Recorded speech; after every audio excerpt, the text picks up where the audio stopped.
श्री शिवाय नमस्तुभ्यम। दोस्तों, मेरे चैनल में आप सभी का स्वागत है। आज हम वीडियो में शेयर करने वाले हैं कि सर्दियों में ठंडियों में हम सभी को तुलसी माता की देखभाल कैसे करना चाहिए, जिससे तुलसी माता हमारी हरी भरी रहें। और जैसे कि हम प्रतिदिन तुलसी माता की पूजन करते हैं, उसी प्रकार से हमें तुलसी माता का ध्यान भी रखना चाहिए सर्दियों में, क्योंकि सर्दियाँ जब ज़्यादा पड़ती हैं तो ठंडी की वजह से जो ठंडापन हो जाता है, धूप कम होती है, तो उसकी वजह से तुलसी माता जो है सूख सूख के गिरने भी लगती हैं। और जो भी हम पूजा करते हैं, तो जैसे हम पूजा जब भी हम कुछ करते हैं तो कुछ चढ़ाते भी हैं, तो भी हमें हफ्ते में तुलसी माता को सफाई जरूर करते रहना चाहिए। जैसे मिट्टी है तो उसको गोड़ दीजिए, और जैसे अगर आपकी तुलसी के पेड़ में कीड़े मकोड़े लग रहे हैं तो किस प्रकार से देखभाल करना चाहिए, जैसे कि मैं स्वयं अपनी तुलसी माता की देखभाल हफ्ते में एक दिन ज़रूर करती हूँ, तो वही मैं शेयर भी कर रही हूँ और आप भी ज़रूर देखिएगा, ताकि अगर आपके घर में भी तुलसी माता है तो इसी प्रकार से अगर आप ध्यान रखेंगे तो तुलसी माता आपके घर में हरी भरी रहेंगी। जैसे हम प्रतिदिन तुलसी माता की पूजन करते हैं, उसी प्रकार से हमें तुलसी माता का ध्यान भी रखना चाहिए। तो सर्दियाँ पड़ रही हैं, ठंड हर जगह हो गई है, कहीं ज़्यादा और कहीं कम, तो जहाँ ज़्यादा है वहाँ पे तो भी विशेष आप ध्यान दीजिएगा।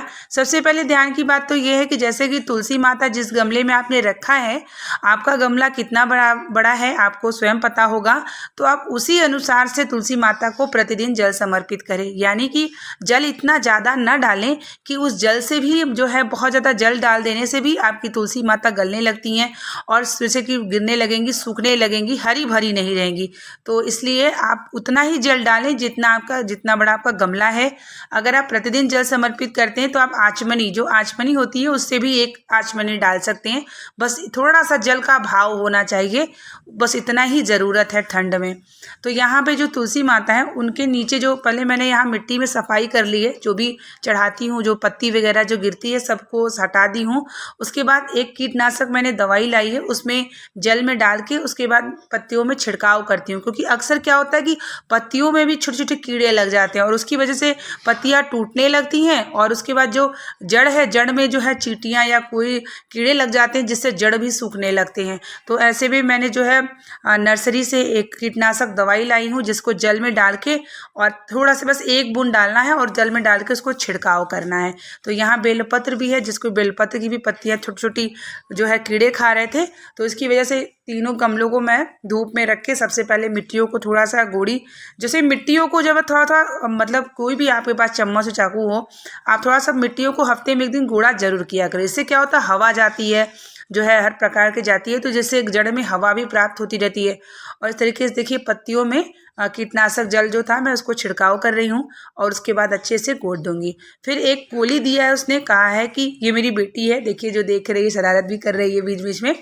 तो जो आया है मतलब कीटनाशक जो मैंने गोलियां लाई हैं, वो बोला है कि जड़ में आप डाल दीजिए, जिससे आपकी तुलसियों में जो कीड़े लग जाते हैं, बार बार सूखते हैं, वो नहीं होगा।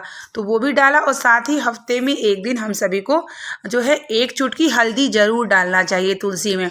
जब हम हल्दी डाल देते हैं एक चुटकी, तो जो कि हल्दी से आपका बृहस्पति ग्रह भी मजबूत होता है, माता लक्ष्मी की कृपा के साथ साथ आपकी तुलसी माता का भी देखभाल हो जाता है। जैसे कि तुलसी बैक्टीरिया को मारता है हल्दी, जब हल्दी आप डाल देते हैं जड़ों में, तो जैसे कीड़े वगैरह जो लगते हैं वो नहीं लगते हैं।